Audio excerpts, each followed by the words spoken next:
Assalamualaikum warahmatullahi wabarakatuh. Alhamdulillahirabbil alamin. Wassalatu wassalamu ala asrofil anbiya'i wal mursalin wa ala alihi wa sahbihi ajma'in. Amma ba'du. Pemirsa yang dirahmati oleh Allah Subhanahu wa taala. Marilah dalam kesempatan ini kita senantiasa bersyukur kepada Allah Subhanahu wa taala atas segala nikmat yang sudah diberikan oleh Allah Subhanahu wa taala kepada kita semua. Dan tak lupa marilah kita buktikan rasa syukur kita itu salah satu di antaranya dengan senantiasa kita meningkatkan keimanan kita, meningkatkan ketakwaan kita ya, kepada Allah Subhanahu wa taala, tentunya dengan ikhlas hanya semata-mata mengharap ridho dari Allah Subhanahu wa taala. Mudah-mudahan keimanan, ketakwaan kita senantiasa meningkat dan meningkat sehingga kita nanti tergolong apa yang dikatakan oleh Allah Subhanahu wa taala, inna akramakum indallahi atqakum. Sesungguhnya orang yang paling mulia di hadapan Allah adalah orang yang paling takwa. Mudah-mudahan kita bisa mencapai orang yang benar-benar ya, bertakwa di hadapan Allah Subhanahu wa taala. Amin amin amin ya rabbal alamin. Selanjutnya, salawat dan salam semoga tetap tercurah kepada junjungan Nabi besar kita Muhammad SAW, yaitu satu-satunya Nabi yang kita teladani ya, di dalam perilaku kehidupannya ya, karena Rasulullah SAW ini adalah uswatun hasanah ya, Nabi yang bisa memberikan keteladanan ataupun contoh yang wajib untuk kita ikuti ya. Nabi teladan bagi semua kaum muslimin muslimat yang ada di muka bumi ini. Mudah-mudahan kita mampu ya mengaplikasikan di dalam kehidupan sehari-hari, mengikuti ya, jejak Rasulullah SAW dalam segala amalan di dalam kehidupan sehari-hari, sehingga kelak kita tergolong sebagai umat beliau yang insya Allah akan memperoleh syafaatnya di yaumil kiamat nanti. Amin ya rabbal alamin.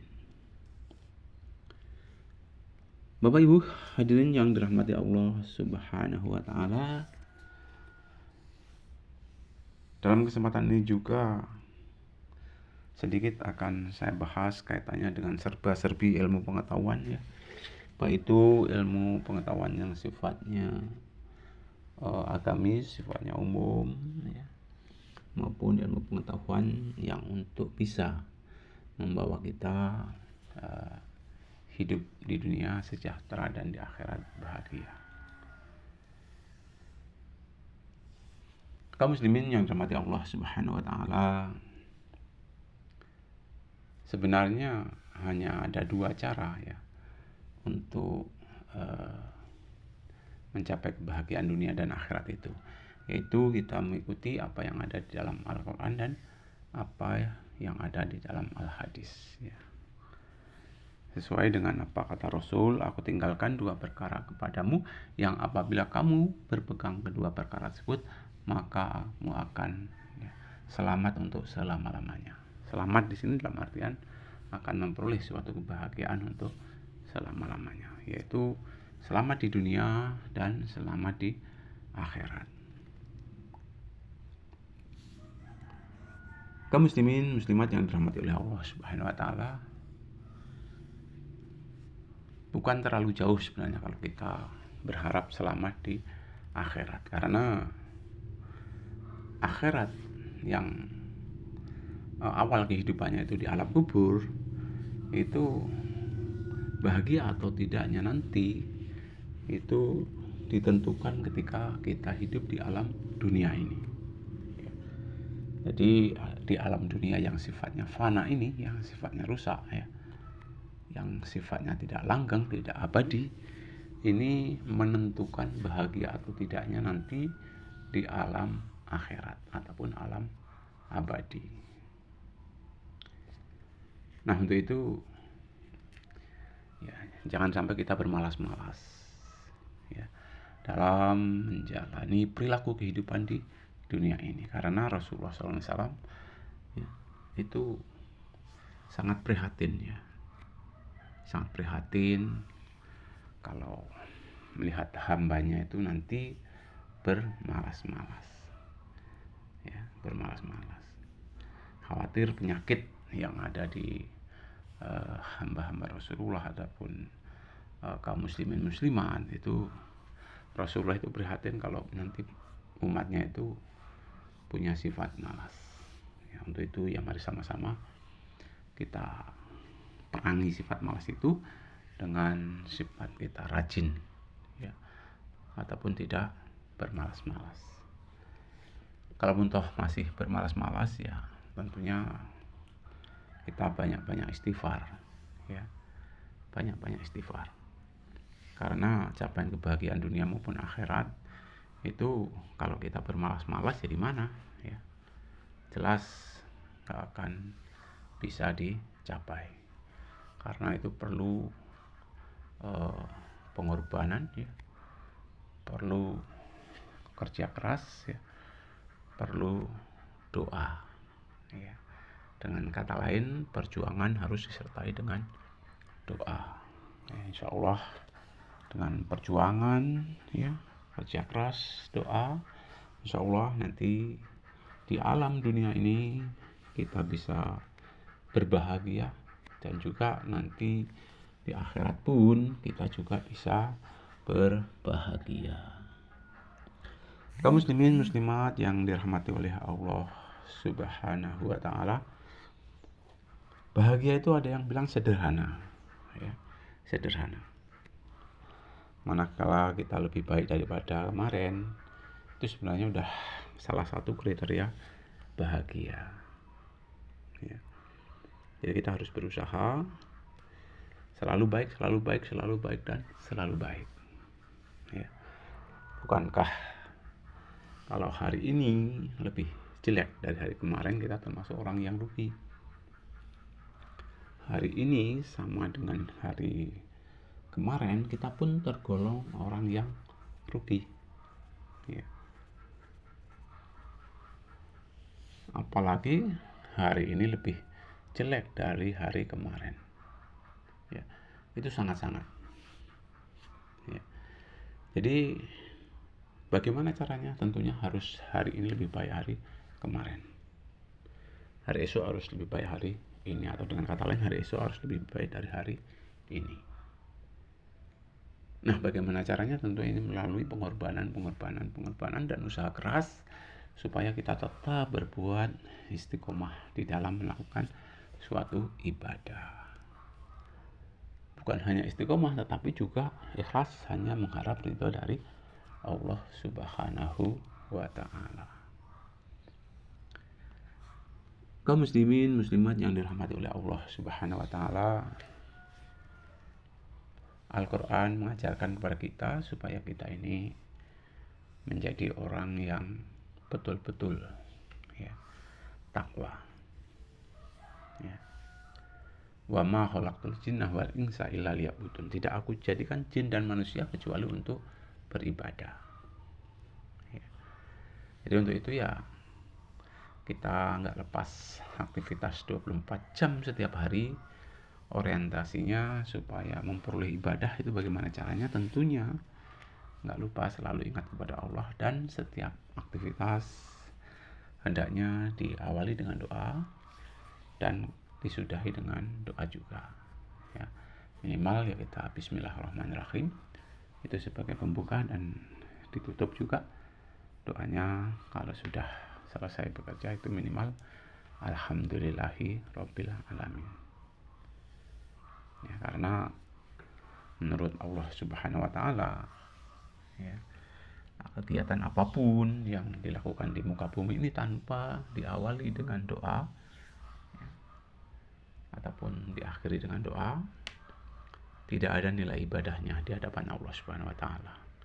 Jadi itu akan perbuatan yang sia-sia. Jadi agar perbuatan itu tidak sia-sia, ya sama-sama ya kita berusaha untuk setiap aktivitas itu diawali dengan doa, dan juga kalau sudah selesai diawali dengan doa. Kaum muslimin muslimat yang dirahmati oleh Allah Subhanahu wa taala, di samping Al-Qur'an juga Al-Hadis, ya, Al-Hadis. Nah, intinya penjabaran di dalam Al-Quran yang mungkin ya, kita belum sampai untuk menjangkaunya, itu diatur di dalam hadis penjelasannya, karena kita nggak mampu untuk menjelaskan. Jadi tidak ada ceritanya ya, Al-Quran dan hadis itu bertentangan, tidak ada ceritanya.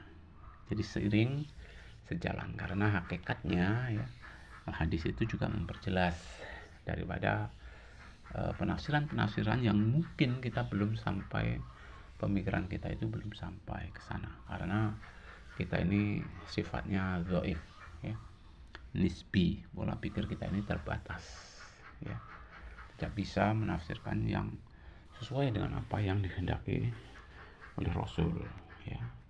Dengan adanya hadis, insya Allah kita bisa mempelajari ya, mempelajari apa-apa yang ditulis di dalam al-hadis tersebut ya.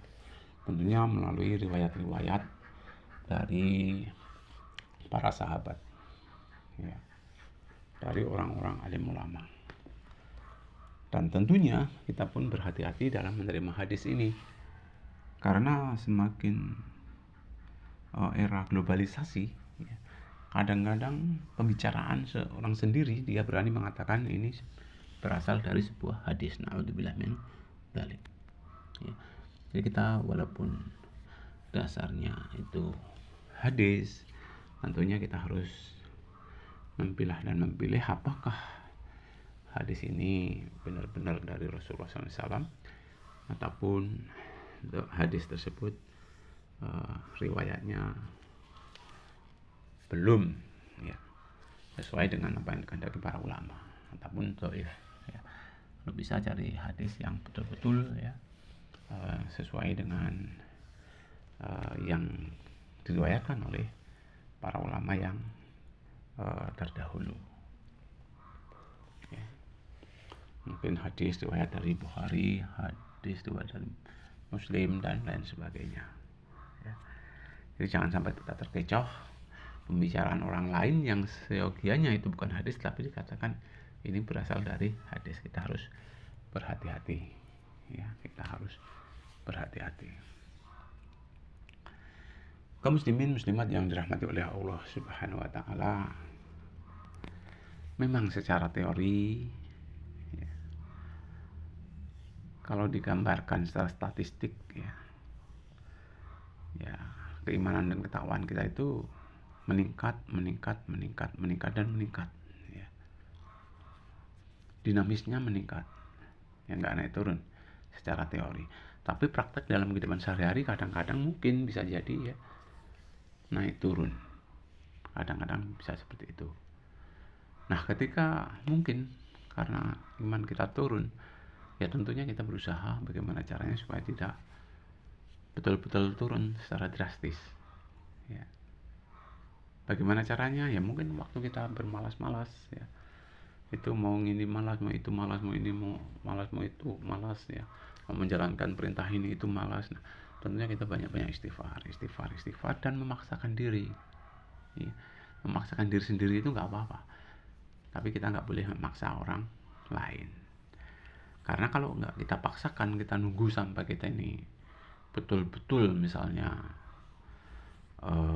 karena tidak dipaksa, itu ya sulit. Tapi kalau sudah kita biasa memaksakan diri, lama-kelamaan unsur keikhlasan akan tumbuh. Khususnya kaum remaja ini kadang-kadang ya ketika adakan rekreasi, kadang-kadang kalau kita nggak memaksakan diri untuk beribadah sholat, ya kadang-kadang kita lengah begitu saja. Sekali kita lengah, ya ada kecenderungan untuk kedua kali, ketiga kali, keempat kali, kelima kali, dan kalau sudah biasa-biasa akan menjadi kebiasaan, ya akan menjadi kebiasaan. Jadi tolong ya kalau bisa ya kita jagalah khususnya sholat 5 waktu. Ya, kenapa ya? Karena ibadah sholat 5 waktu itu merupakan tiangnya agama. Ya, sholatu imaduddin, itu sholat 5 waktu itu adalah tiangnya agama. Ya, kalau yang kita dirikan berarti ya mari kita sama-sama kita dirikan sholat. Jangan sampai kita menganggap sepele, bahkan meremehkan, ataupun bahkan meninggalkan, jangan. Ya, lebih dari situ ya dikatakan juga inna sholata tanha anil fahsya'i wal munkar. Sesungguhnya sholat itu dapat mencegah perbuatan yang keji dan mungkar. Amanlah dunia ini. Para bapak, para ibu, hadirin yang dirahmati Allah Subhanahu wa taala, amanlah dunia ini.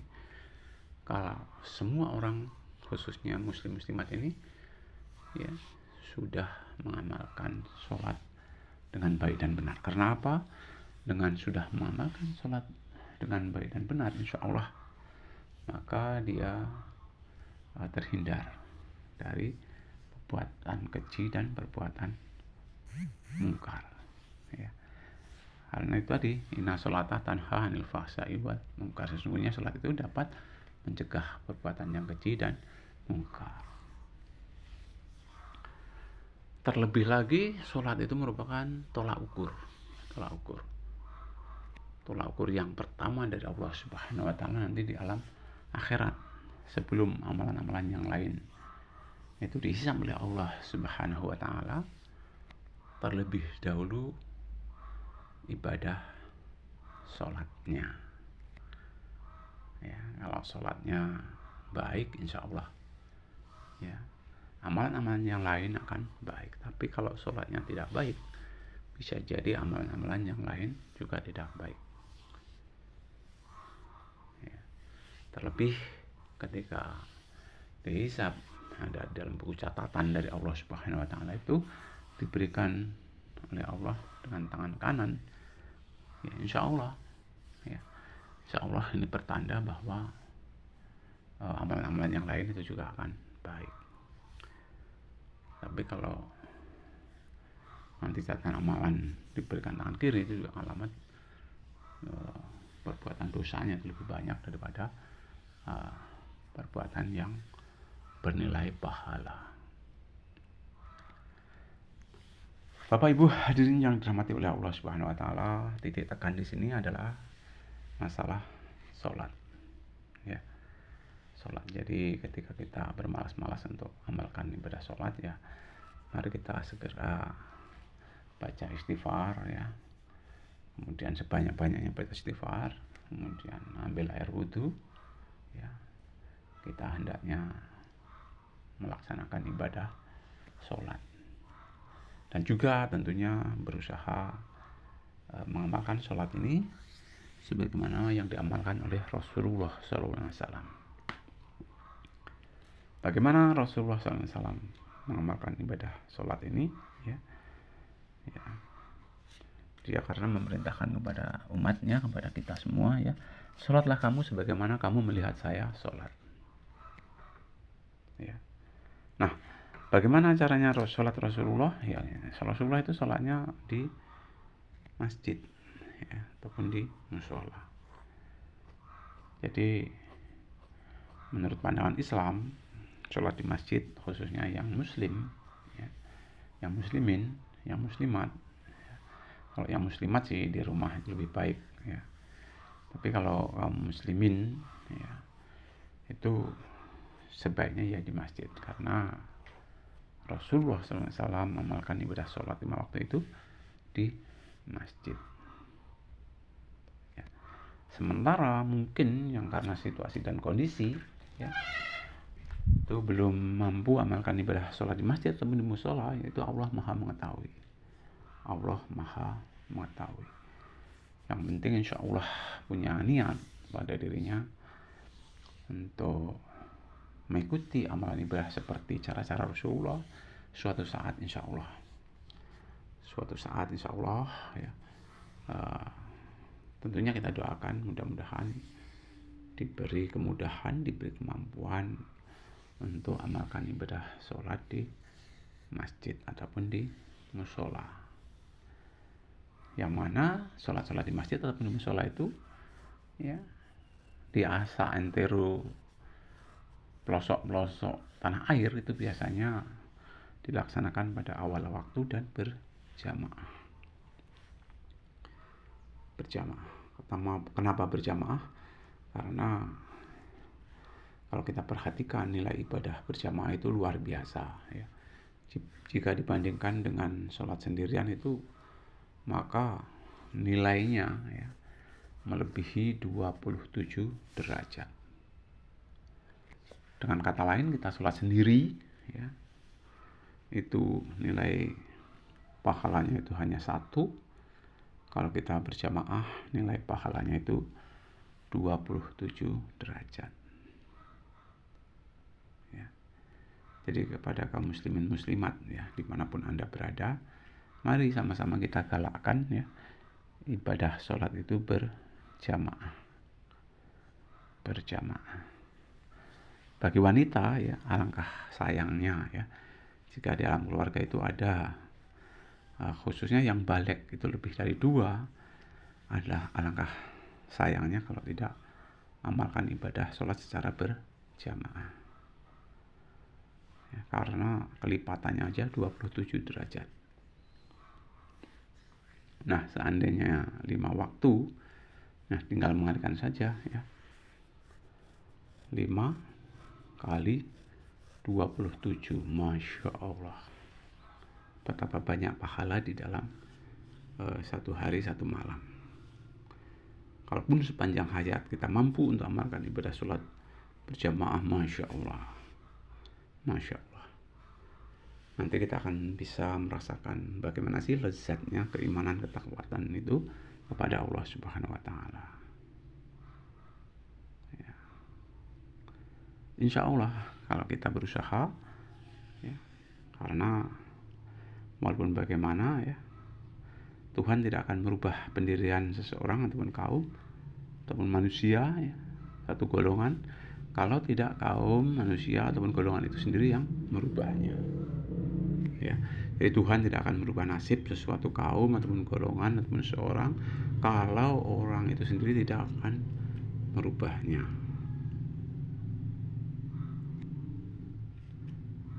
Itu ya. Jadi kita tentunya harus banyak-banyak introspeksi ya. Bagaimana caranya supaya nasib kita ini bisa berubah menjadi baik dan baik. Ya. Karena itu tadi ya, bahwasanya kalau nggak kita sendiri, maka Tuhan pun nggak akan ya, berubah sikap kita. Bagaimana caranya? Ya sikap kita ini yang tidak baik kita rubah menjadi sikap yang baik. Sikap yang baik kita rubah menjadi sikap yang lebih baik dan lebih baik.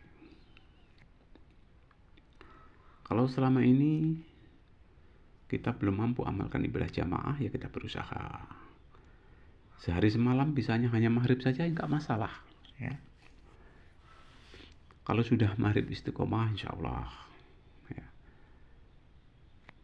Lama kelamaan kalau punya keinginan supaya Isya bisa berjamaah, insya Allah ya,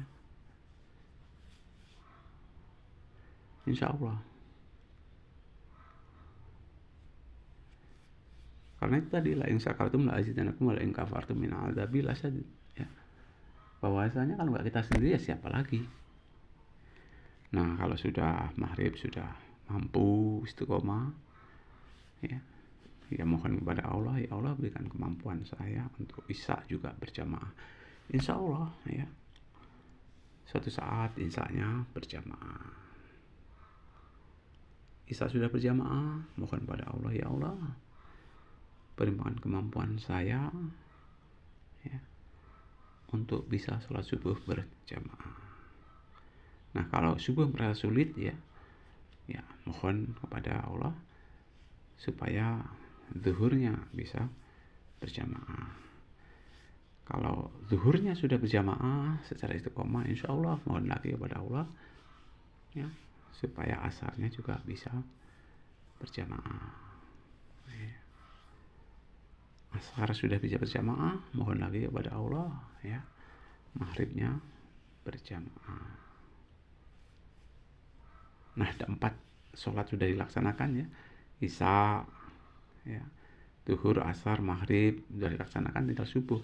Mohon kepada Allah, ya Allah berikan kemampuan pada saya untuk bisa amal ibadah sholat berjamaah di kala subuh. Karena sholat subuh itu walaupun 2 rakaat, terkadang ada yang mengatakan agak berat karena suasananya agak ngantuk katanya. Nah, ini adalah cambuk buat kita ya, cambuk buat kita bagaimana caranya supaya sifat-sifat malas untuk sholat subuh itu ya kita berantas ya, kita berantas. Jangan sampai kita sudah mendengarkan suara azan ya, kumandang azan ya, as-salatu